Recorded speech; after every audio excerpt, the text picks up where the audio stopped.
Olá, meus amigos, minhas amigas, tudo bem? Vamos gravar agora a primeira parte do estudo de O Livro dos Espíritos dessa quinta-feira, dia 8 de outubro de 2020. Nós estamos recomeçando, o Livro dos Espíritos, estamos estudando o item 6, que é o resumo da doutrina dos Espíritos, da parte da introdução ao estudo da doutrina espírita, né?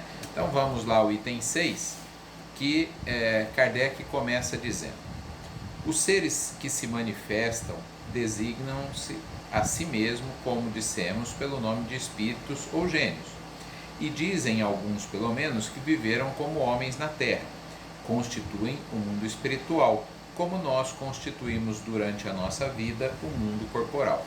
Então aqui ele já dá a primeira base da doutrina espírita, é um resumo, como a gente disse, né? Então, como que Kardec chegou a essa conclusão? Aquelas manifestações que nós comentamos nas aulas anteriores, as chamadas mesas girantes, não é?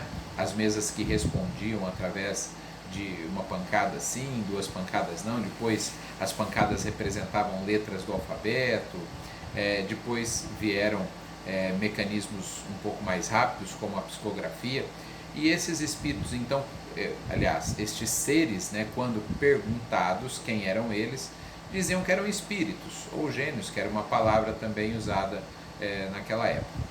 E aí falava, mas espírito de quem, né? Onde vocês viveram? E a grande maioria disseram que viviam, tiveram vidas anteriores no planeta Terra.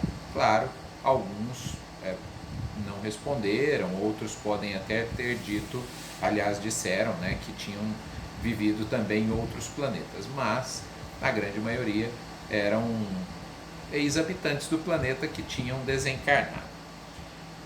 Aí vem então, Kardec resume em tópicos aqui os princípios da doutrina que serão estudados aqui nesse livro.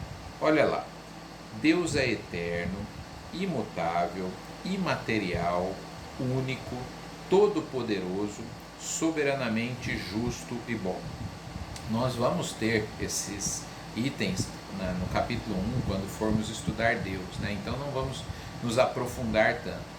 Mas veja que definição bastante completa de Deus, não é? Para os nossos padrões atuais, porque não temos condições de entender Deus na sua essência, mas eterno, ou seja, não teve começo, não teve fim, imutável, consequentemente as suas leis também são imutáveis, não tem defeito aí nas suas leis. Daí, por exemplo, a questão dos milagres, a doutrina espírita sempre nos explica que nós não entendemos muitos fenômenos, e aí então a humanidade passou a classificar esses fenômenos de paranormais, milagres, mas eles estão dentro das leis do universo, que são perfeitas, que são imutáveis como Deus.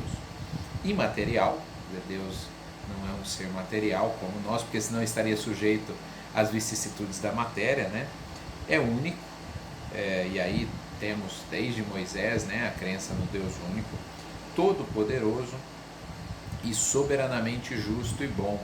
Então, quando nesse último item é fantástico pensarmos e sentirmos assim, porque quando alguma coisa parece que não está boa, poxa, mas a pandemia, poxa, mas não está chovendo, poxa, algumas coisas parecem que não vão bem, mas Deus é soberanamente justo e bom.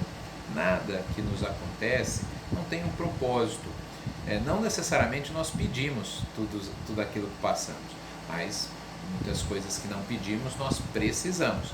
A criança não pede o remédio amargo para tomar, mas às vezes ela precisa tomar, o segundo: criou o universo que compreende todos os seres animados e inanimados, materiais e imateriais.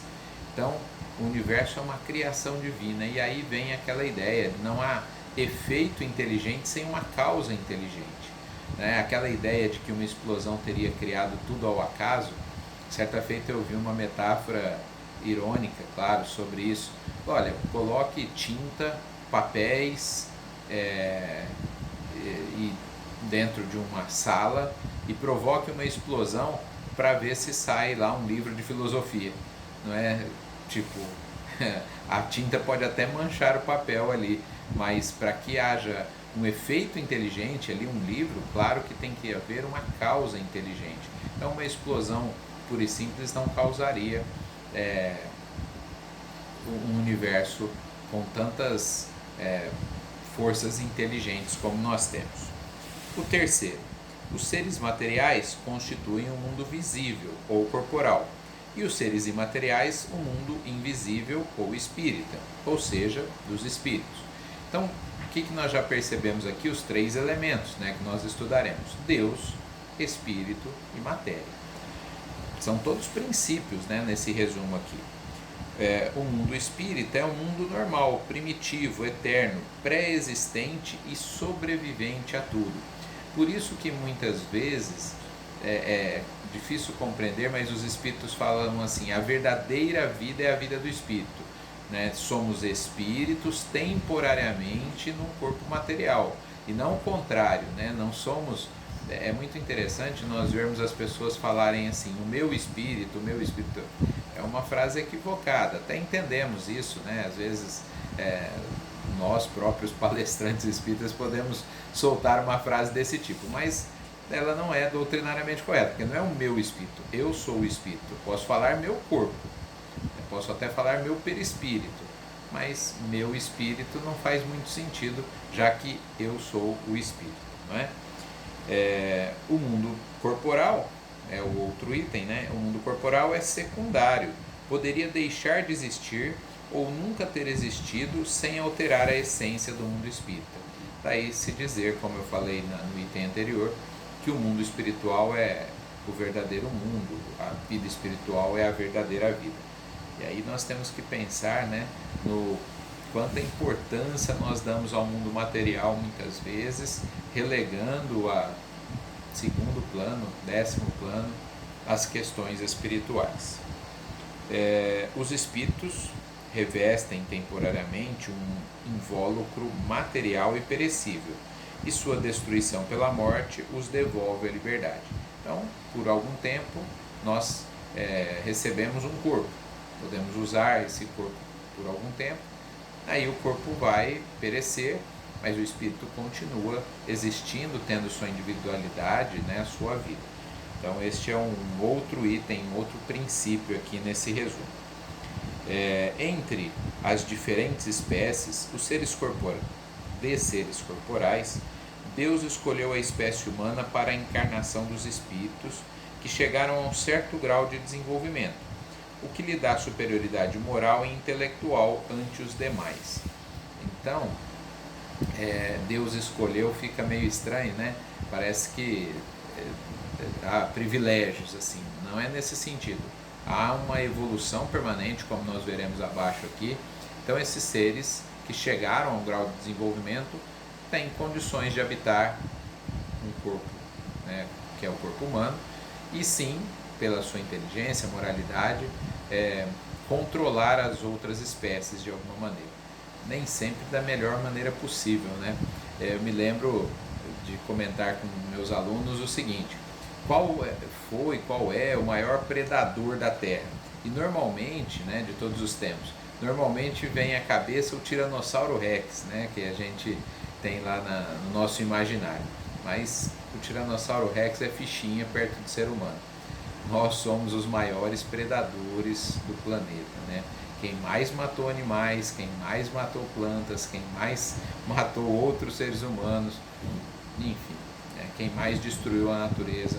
Então, precisamos pensar até que ponto a nossa inteligência e moralidade... eu sou um otimista, porque a doutrina espírita é otimista, eu sei que tudo progride, mas temos dado alguns passos em falso, né?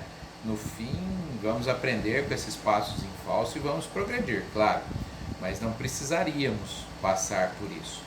Então, o progresso virá de qualquer maneira, mas se temos o caminho do amor, se temos o caminho da informação, do conhecimento, por que escolhermos o caminho da dor?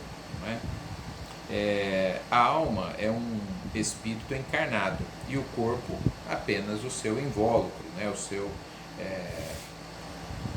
temporariamente o seu habitat, né? o último item dessa primeira parte aí. Há no homem três coisas: o corpo, ou ser material, semelhante ao dos animais e animado pelo mesmo princípio vital. A segunda coisa, a alma, ou ser imaterial, espírito encarnado no corpo. E terceiro, o laço que une a alma ao corpo, princípio intermediário entre a matéria e o espírito, que nós chamamos de perispírito, que vai aparecer na próxima parte aí. Já já nós voltamos.